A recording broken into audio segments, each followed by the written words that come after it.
even after sort of learning that in fact was not the case and the cornucopia was never part of the logo, I still I can't make that transition. I can't make that shift over to seeing the Fruit of the Loom logo and being like, that is a completed finished logo.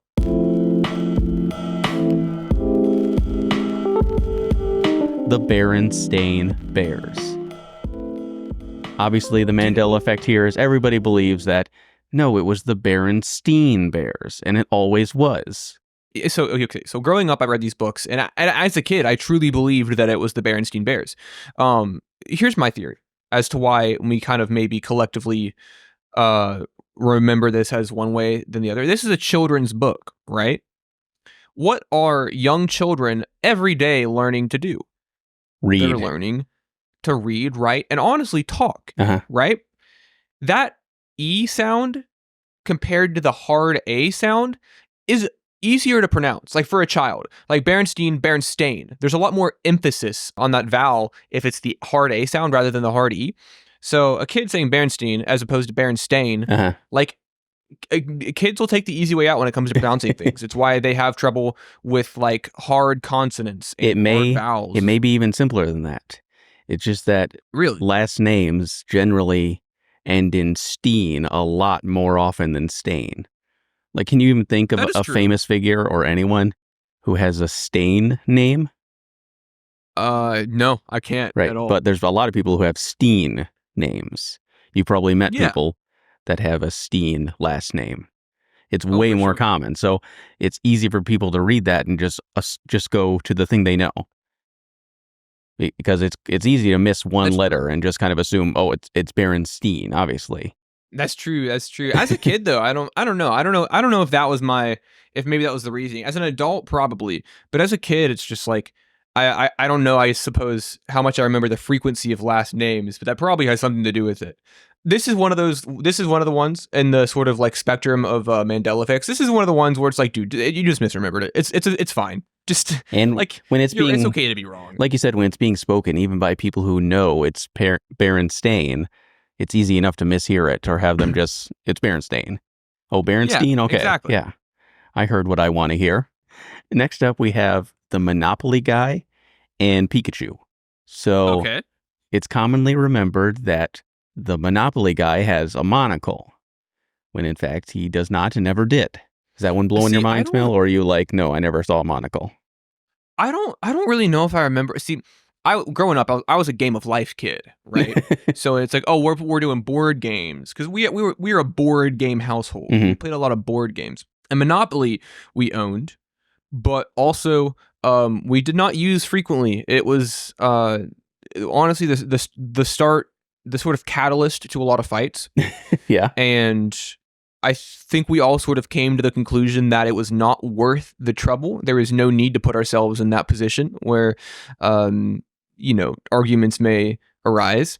So I preferred the Game of Life. So I didn't play Monopoly super often. So it's not like it was a super integral part of my childhood. However, I don't really ever remember a monocle. I remember him having two tiny little beady eyes, and that's it.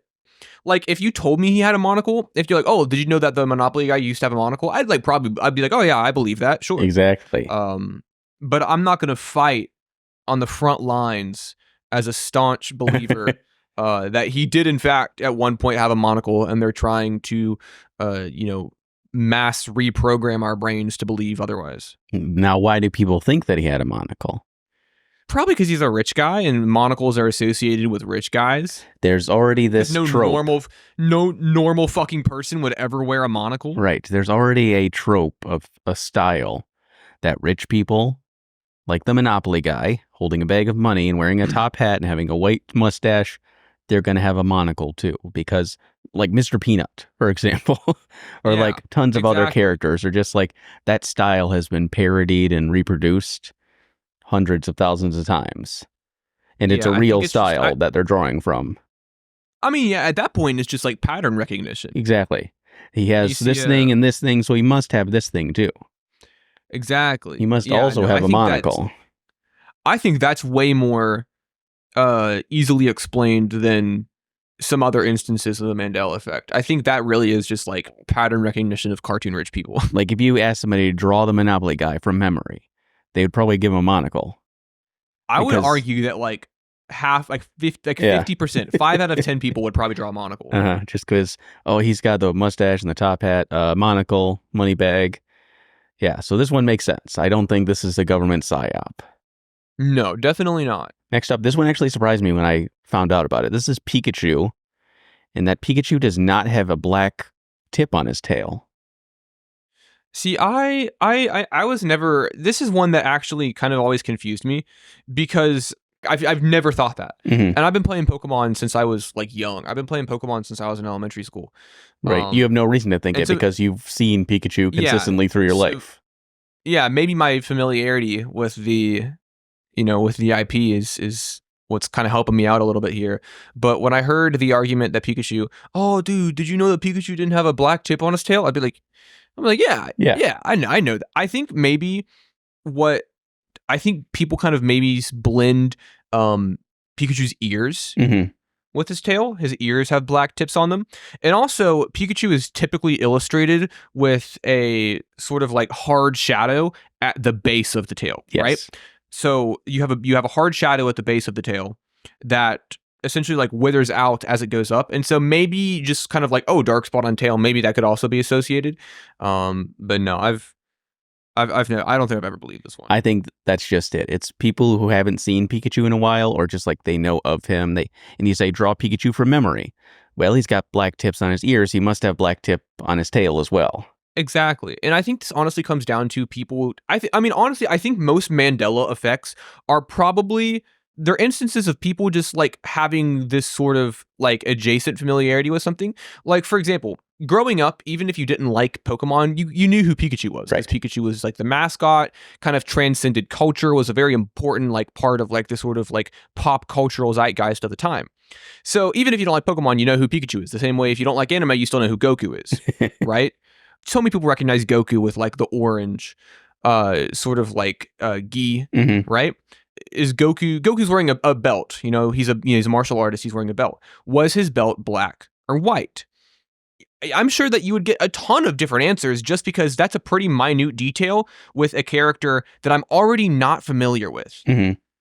So I think it's easy, and for his belt's blue, but I think the thing is like, if you were like, is his belt blue or is it green or is it purple? I think that you could get a couple different answers out of people just because, I've never seen Dragon Ball. And so I'm just kind of going off of like this sort of happenstance, like offshoot encounters that I've had with this imagery. Right.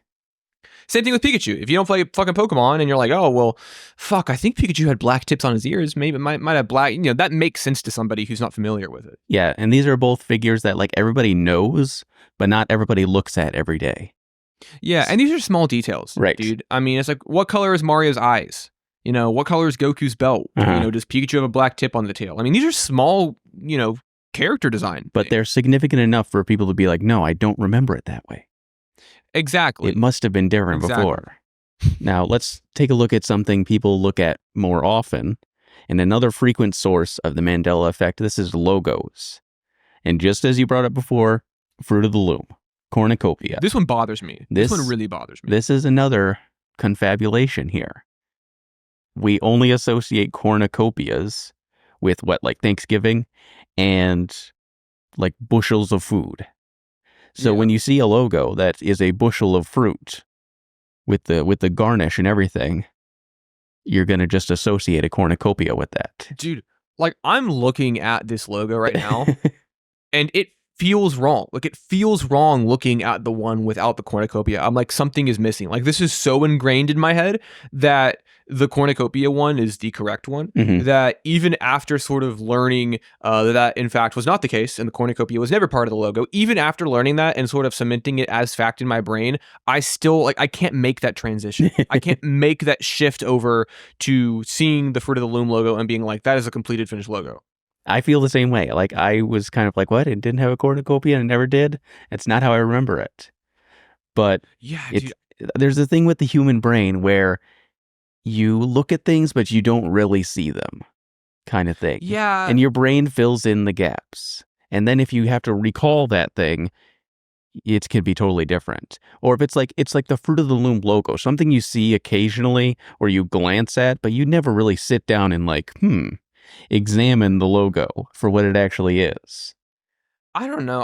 I agree with that. Like, I don't think you're wrong. I do agree with that. But I mean, that's like a pretty like big part. Like you have, it's not like, oh, the Fruit of the Loom's got like grape and apple and like, it's not like, did you know that there was actually a banana in the Fruit of the Loom logo? And it's not like that. It's not like, oh, there's a missing fruit. It's like a cornucopia is like the only thing that's not a fruit. So it's just like, it's really hard for me to be like, yeah, the one non-fruit thing, I swear to God it was there. But apparently it's not. I just remember something that's not even, that something that doesn't even look like the rest of the logo. Mm-hmm. Let me ask you this, Mel. Do you have like a decoration in your home or like a t-shirt or something that you wear often? And then you like stop one day and you really look at it and you notice details you've never really seen. Or somebody points something out to you and they're like, and you're like, oh, I've had that hanging on my wall for years and I've never really noticed that.